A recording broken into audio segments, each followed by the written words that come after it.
दिल्ली रे साधारणतंत्र दिवस परेड स्थल को सुरक्षित रखिबे 14,000 जवान। आसंतु जानिबा यार सर्विसेस खबर विषय रे।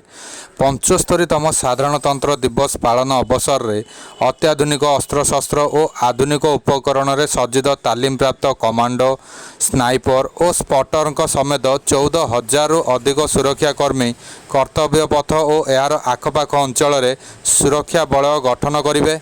दिल्लीर स्वतंत्र पुलिस कमिशनर दीपेंद्र पाठक कहते जे शुक्रवार यह कार्यक्रम रे प्राय 77,000 लोक जोगदेवे बोली आशा करा जाउछि। चलित वर्ष दुईटी कारण पर सुरक्षा व्यवस्था को कड़ाकड़ी करा जाउछि। गत वर्ष डिसेम्बर रे 2 जण लोक लोकसभा कक्ष रे प्रवेश करी धुआं कानिस्टर छाड़िथिले एवं अयोध्या नूतन राम मंदिर उद्घाटन परिप्रेक्षी रे संभाव्य बाधा सृष्टि हेबा नै सूचना मिलिथिला।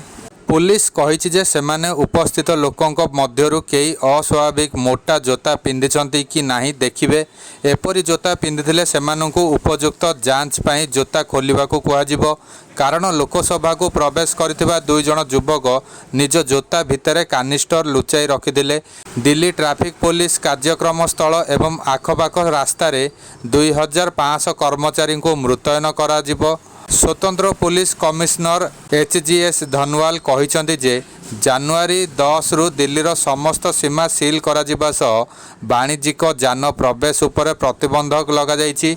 आगंतुक मानक पथयात्रा और यात्रा सुविधा और सार्वजनिक परिवहन जान व्यवहार करी कार्यक्रम स्थल रे पहुँचवाक अनुरोध करा जाइछि।